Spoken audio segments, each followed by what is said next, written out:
Of course. No, we called school. She was walking in that direction. She was rifling through her backpack. Pretty sure you know what some of those pictures are about. But outside of you reporting her missing, you have not shown me one bit that you prioritize her over him. And that's true. Sucks. She knew the abuse was going on. Welcome, my name is Mike, and in this sole video, we are going to, you'll never guess, Florida. For a story that's about as dark and as sinister as you'll ever come across. Florida time. So, look forward to that. It all began with what seemed like an everyday school run. A 13-year-old was dropped off in the morning, but in that short distance, something happened. If that ever happened at all, because this case is chock full, of twisted lies and sinister secrets. But before we get into it, please subscribe to see new videos every single week. Now, let's give it a go. Let's give it a go. Like, comment, subscribe.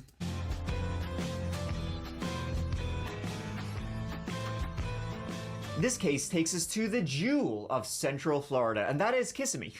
What have you got to lose? Just down from Orlando. Kissimmee.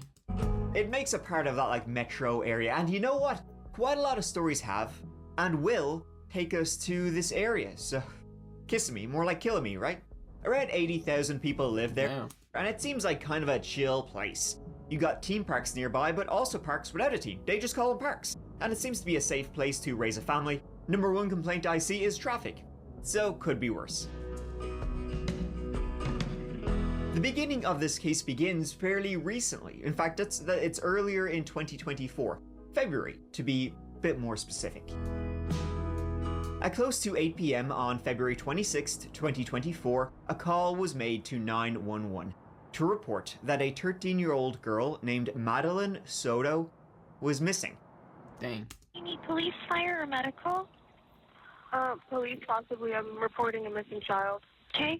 And the child that you're trying to report missing, are you calling on behalf of the parent? Yes, on behalf of the mother. And then how long has it been, though, since you guys have last seen her? Dang. Since this morning. She was dropped off at school this morning, and apparently she never showed up. We called everyone we knew. No one's seen her. We're not exactly sure who made that call, but reportedly a family member of Madeline's.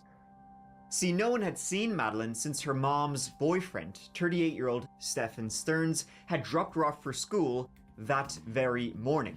That was just outside Peace United Methodist Preschool, which was just down the street from Hunters Creek Middle School, where Madeline, attended. And that was a pretty short walk from where he dropped her off to where she was going, and Stephen said he saw her walking in that direction.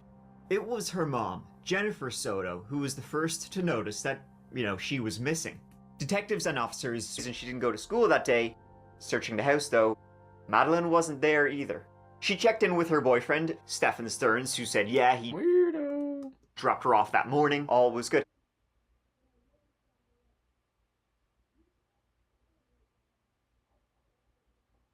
She also checked in with two other residents of the house who rented a room from Jennifer. They hadn't seen her either. So after waiting a few hours, the police were contacted and the search began. Thank you so much. Of course. Yikes. Do they speak English? Yes, yes. Okay. This is Mom. This is Mom? Okay. Hi there. Hey there. Bro's already nervous. Hey there. What's going on? So, my daughter was dropped off close to school this morning, but never made it. I went to pick her up from school. So, she was supposed to be dropped off at school, didn't make it to school. Didn't make it to school. I went to pick her up from school today, Okay. and she never came out. They announced it over the speaker, and I'm just like, maybe she walked here, because sometimes she'll walk here to this office. Mm-hmm. I came here, nothing. I went back to the school, they were closed. I got an email from the school saying she was absent, but I also messaged her teacher, and he looked at her entire attendance today and saw that she was completely not at school today either. Okay. So she never made it. Okay. She never even went to school. What's her name? Madeline. Madeline. Madeline. Last name? Soto. Soto. Soto. Yeah. Date of birth? February 22nd, 2011. February 27, 2000. 22nd, Oh, sorry, 22nd, 2011. 2011.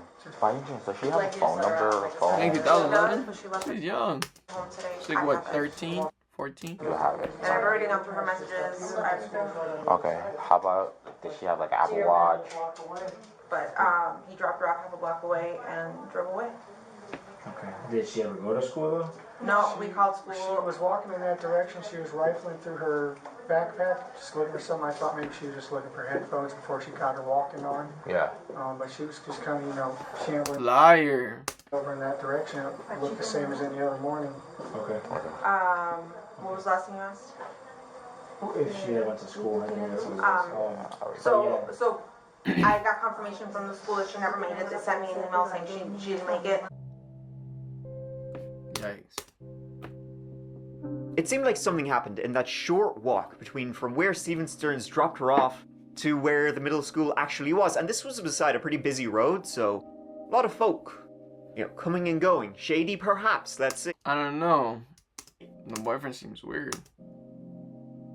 Madeline Soto was only 13 years old, and I knew she was 13. She had to be either 13 or 14.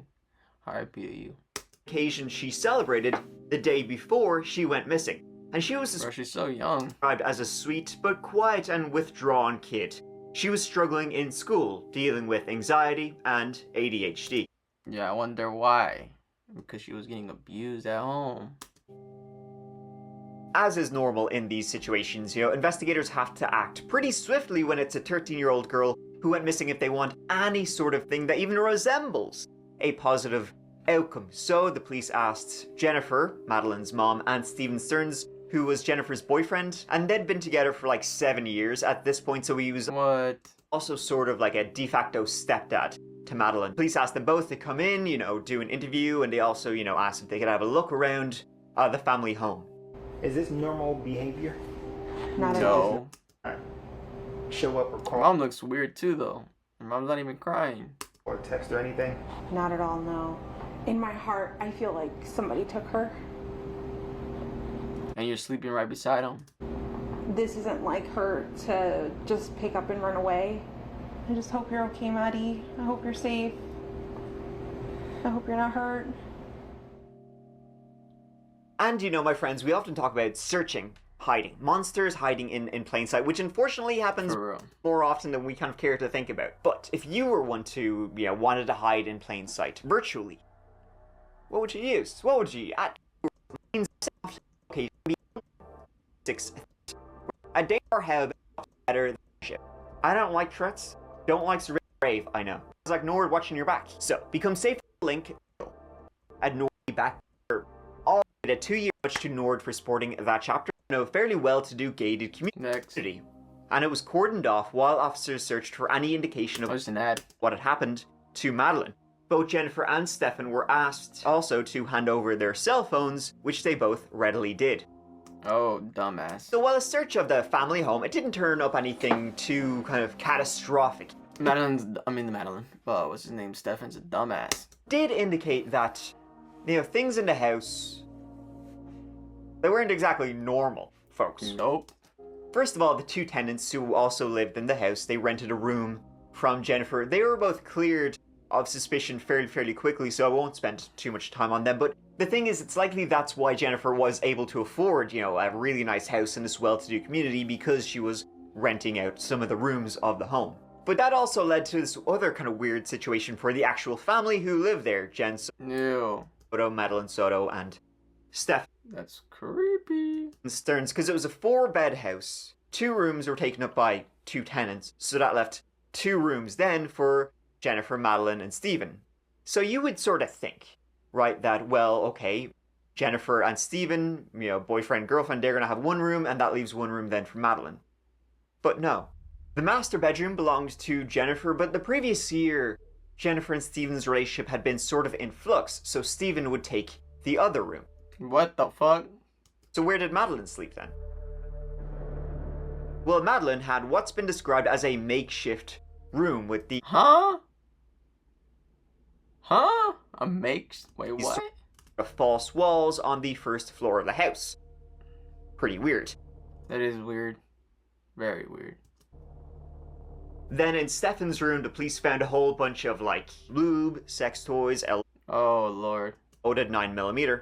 Now, I know you're thinking, wow, that sounds like a perfect man's bedroom. But what was weird is that Madeline didn't stay in that little makeshift room. She slept with her mom and her mom's boyfriend. Like, a lot. In the same bed as them. What the fuck? In the same bed as Steven sometimes. What? Just Madeline and Steven. Yeah, this isn't going anywhere good. No way. Alright, the first question is if I can get your first and last. Oh, fuck you. That for me. Stephen Stearns, Stephan. Fucking asshole. Terns. Alright, so Stephan, you seem very emotional right now. Explain to us. I dropped her. He's lying. Off. I don't want to see this, bro. Photos of Makes me sick. Then there was the little matter of police photos of Madeline's room showing in a laundry basket a pair of grown-ass men's underwear. Bruh. Gross. Yeah, this is not looking swell. It's about 20 minutes until the sun's going to set, and dozens of volunteers are still out there looking for 13-year-old Maddie Soto. They've been out there all day. 50 hours and counting. That's how long it's been since 13-year-old Maddie Soto was reported missing. Random waste time. A dude could have just told them. Wednesday, family, friends, and dozens of deputies searched several areas around Orange County. That's crazy. And still, no sign of the teenager. Now, Stefan was not a normal dude. He was a big ol' oddball. As a kid, looks like a weirdo. He moved around the country a lot, grew up on a farm, and would be described as a childish person, addicted to buying stuff, unhygienic, and had at one time worked real estate. But most recently, he had worked in Disney World as a cast member. But what the fuck? It's always the Disney workers that are the weirdest. It seems he stopped not long before Maddie vanished. He was also a big Warhammer 40k fan, posting even images of Maddie helping him paint. Hey, yo, that's creepy. Now, Stefan was no longer living in the home, having moved to start a job with his father in Northport, Florida. But he would still visit 2 to 3 times a month, and on this occasion was planning to stay a week. While the home was being searched, Jennifer and Stefan were both being interviewed. Right, so she's walking towards the school. Do you continue straight when you leave, or do you turn around? I turned around and went back the other way. I was watching her in my Is he yawning? mirror. There she was. He's lying. Going the right direction, so it looked okay. Once the revelation of Madeline regularly sharing a bed with the 38-year-old man came out, including on the night before she went missing, investigators began giving him a closer look, beginning with a look at his phone. Remember how I said Stefan, here you go, readily handed over, gave up his phone for his phone. Dumbass forgot. Well, it also just so happened that around the time Madeline went missing, Doofus, he downloaded a new iOS update, and it like kind of messed up his phone a little bit, so he had to do a factory reset on his phone. Oh, that's kind of weird, isn't it? No.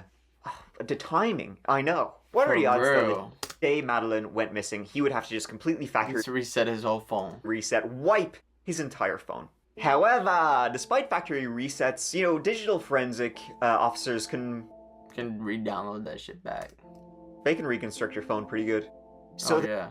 Not only retrieved Stefan's phone information, but also hundreds of images and photos. Damn. Extremely graphic photos of himself and Madeline going back What the fuck? 4 years since she was maybe 8 or 9. And I'm guessing I probably don't need to tell you the exact nature of those photos because you don't want to know. Age 8 or 9? Probably don't need to tell you the exact, since she was maybe 8 or 9. Dang. And I'm guessing I probably don't need to tell you the exact nature of those photos because 5 years of abuse, that's crazy. Because you don't want to know. That's fucked. Needless to say, there was more than enough to have Steven told, you better buckle up, buckaroo, for the long haul.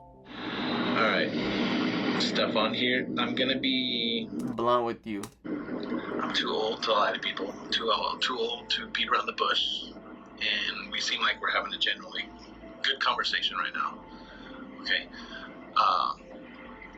I know you're lying. The only thing that I ask for from you is, and I will reciprocate, I want you to be honest with me as much as I'm being honest with you. Okay.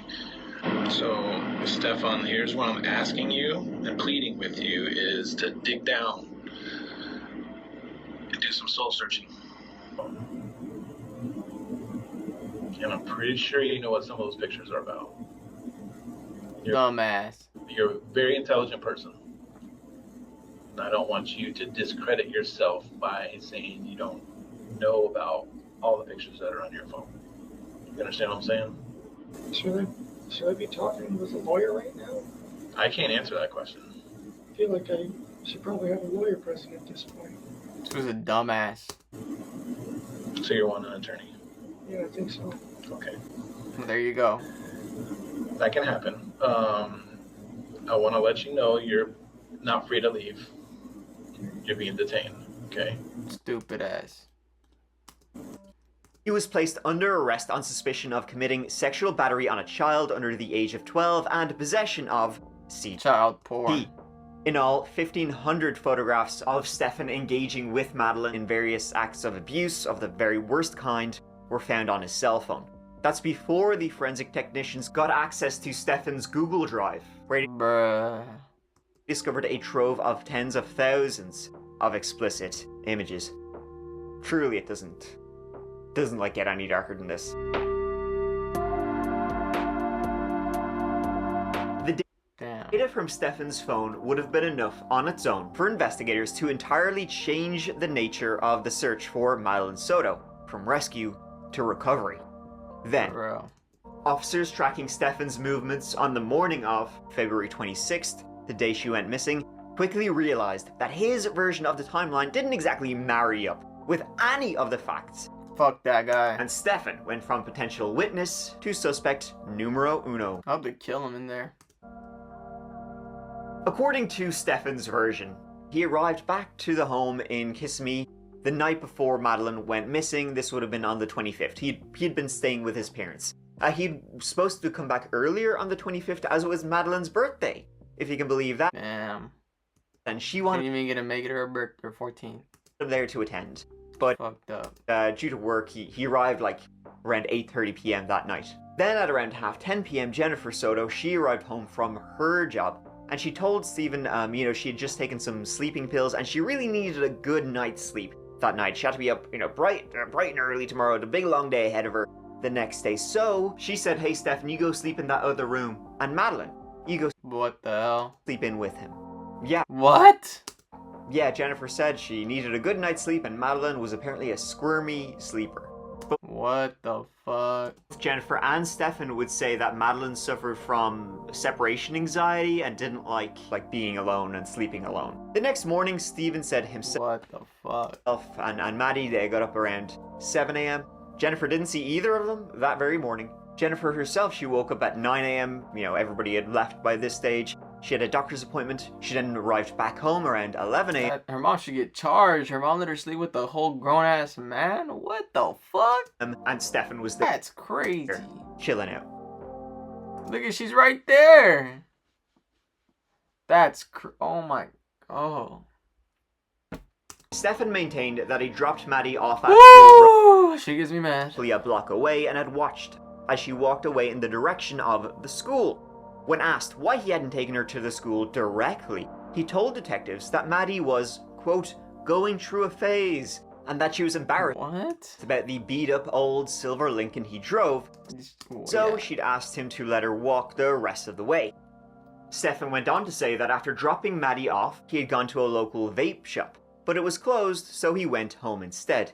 He was there for around an hour before he went back to the same vape shop he'd attempted to visit earlier. After he ran a few errands, visiting gaming shops, Stefan said he got a flat tire. So he was late getting home and finally returned to the house at around 2:30 in the afternoon. Well, turns out for you, we got GPS on y'all bitch ass. Detectives said about verifying, the details of his story to see if it matched up, where he said he went to A, B, and C, and as soon as they did the most basic, check, it was his story. It's a big did not line up. Bag of shite. The gated community the Sotos lived in had a Here we go. security gate complete with CCTV. Detectives obtained the footage from that morning, and as soon as they saw Stefan's car, alarm bells started ringing. Right there, clearly visible in the passenger seat of Stefan Stern's beat-up old silver Lincoln, was Maddie. No way. She was in his car that morning. Only she was Lincoln. That's crazy. Was Maddie. She was in his car that morning. Only she was positioned really, really strangely. She was described as being slumped over, but her eyes wide open. It's pretty clear that she was dead in his car. Wow. Clear that slumped over was passenger. Alarm bells started. Stefan Stern's beat up old. That's crazy. Silver Lincoln was Maddie. She was in his car that morning. Only she was positioned really, really strangely. She was described as being slumped over, but her eyes wide open. It seemed pretty clear that she was dead in his car. So he drove with her dead. With the suspicious video and cell phone data, Stefan was firmly in the crosshairs of investigators, but he was still sticking to his story.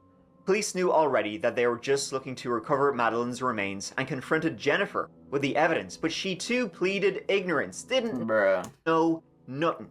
Like, I look back at shit now, I'm just like, he was fucking lying, he was fucking faking. What else has he been lying to me about?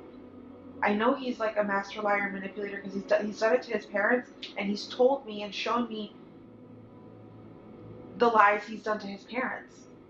But I don't know why I never thought, not me. The lies are about money, they're about where he's at, what he's doing, what's he... Yeah, all that. Investigators were able to trace Stefan's car movements through the license recognition system. Needless to say, his real footsteps that day were completely different to what he told. Of course they were. At least in the interview. Yep. Shocker. License plate recognition cameras throughout the area were able to follow Stefan's movements quite closely, and were able to prove he was nowhere near the school at 9 AM when he said he dropped Maddie off. At close to 11 AM, he was again near home getting rid of trash. All of these bags were later recovered and found to contain various items of Maddie's clothing and personal possessions. These included Maddie's school laptop and charger, her school backpack containing more of her possessions, and a right-footed croc shoe. Steph. Damn. It says my functioning moods, anxiety, and trauma-related symptoms and affect my memory, concentration, focus, and energy levels. I also have severe trauma. Right here, look. Severe trauma. Severe trauma. That shit's crazy.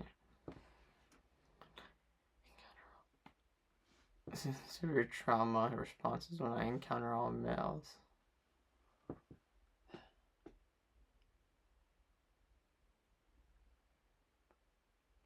Dang. And also disposed of his car's spare tire to back up his story of having a flat. Stefan was interviewed again, and the pressure on him to confess and give them Maddie's location was raised, but he remained steadfast. He was innocent and he didn't know where she was. Even without a confession or body, detectives had more than enough, though, to add charges of first-degree murder to the already existing sexual battery and CP charges. Fuck that guy. So the living situation with them, I'll be honest, seems weird.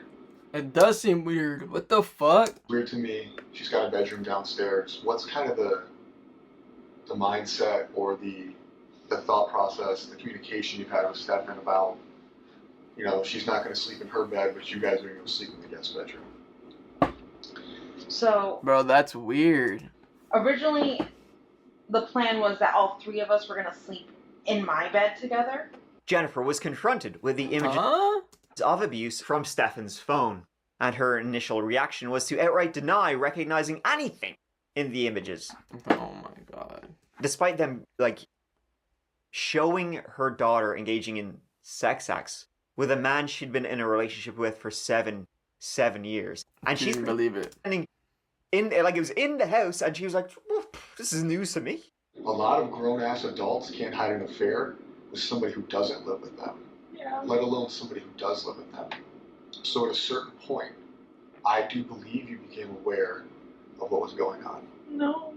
I do believe that a reasonable person, and I consider you a reasonable person, right? Do you think you're a reasonable person? Yes. Would be aware. It took a long time for her to, accept the truth, and she still was defending Stephen's. Bruh. This is one of those stories where I don't even need to begin with how effed up everybody is. Your That first person is fucked up in the head. reaction is to protect Stefan. What you just said is the sex stuff is fine. What? Hold on.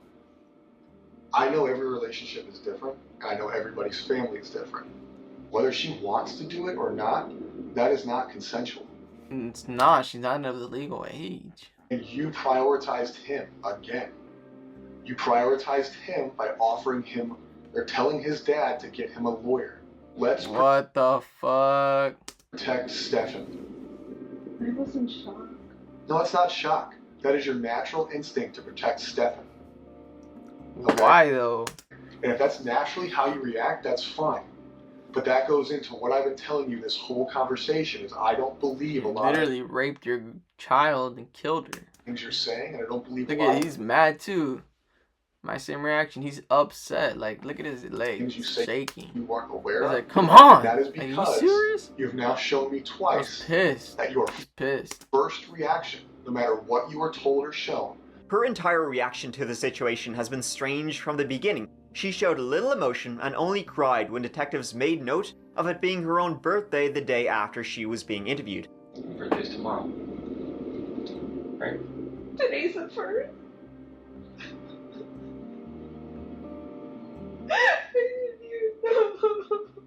That's crazy. She didn't even know it was birthday day. It's tomorrow. Yet, she didn't shed a single tear when they told her they were looking for her daughter's likely remains. Exactly. I don't care about him. I want him to go to jail. I want the worst thing possible to happen to him in jail. I know what happens to predators in jail. Like, I'm ready for that. Like, please. I don't give a fuck about him. I'm not protecting him. Her involvement She is is. definitely something, it's very much a thing of She debate. needs to go to jail too. I'm not even gonna lie. She needs to go to jail for How that. much she knew about what Stephen was doing, how much she knew about what Stephen did.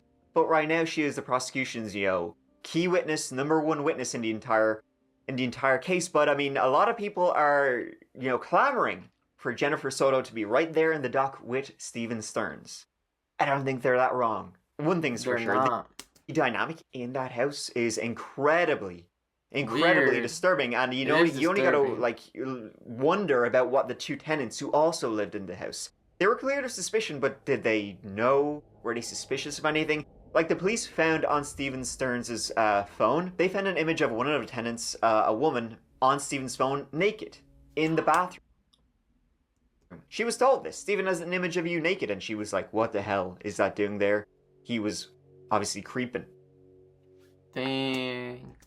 Then, on March 1st, a witness contacted the police to report seeing a man matching Stefan's description next to a silver sedan with a tire iron in his hand, close to Hickory Tree Road. He had been there back on February 26th. The witness described the man as looking frightened, which he had written off at the time as simply being frustrated with his car. Shortly after beginning a search of the surrounding area, police came across the tiny body of 13-year-old Madeline. Dang, R.I.P. Dumped in a row of bamboo trees. Forensics and crime scene analysts were dispatched to the scene. In an autopsy performed the next day, it was found that her cause of death was strangulation. That's fucked up. It was also noted by detectives that Madeline was only wearing socks, there was no shoes in the area, and her socks were clean. What? So it therefore, again, supported the idea of she had been in the car and she'd been deceased in the car. And then he had dumped her here. With a mountain of evidence and now a body too, the charges against Stefan were enormous. He was facing not only murder, but more than 60 charges relating to the abuse. Yet, even in the face of the death penalty and also life in prison, Stephen has refused to admit to what he's done and insists he's got some magic piece of knowledge that will come out at trial and save him. The very notion that this case ever goes to trial is sort of pretty insane. He has like no chance whatsoever, and frankly, the only way to save his own miserable life is to cop to everything and throw himself on the mercy of the courts, which would still only give him the tiniest sliver of a chance at not being publicly fried. Even in his jailhouse calls to his parents, he's saying, "I'm innocent, I didn't do it." His parents don't even believe him. Even they're like, "You're full of shit." In their first public interview about Stefan, both of his parents described their dislike of Jennifer and how little they thought of her. But they weren't shy about calling out their own son either. They both recalled him consistently lying to them about almost everything from a very young age. Stefan's father speculated about a car accident Stefan was involved in as a child. Then, at 7 or 8 years old, he'd been hit twice by a 4x4. Probably wasn't hit hard enough. The driver had deliberately driven into Stefan before reversing, hitting him in the front and back of the head. Both of Stefan's parents claimed to notice a marked difference in their son after that. How much truth to those stories, it's a matter of debate. How much of like an impact, these maybe brain injuries had on Stephen.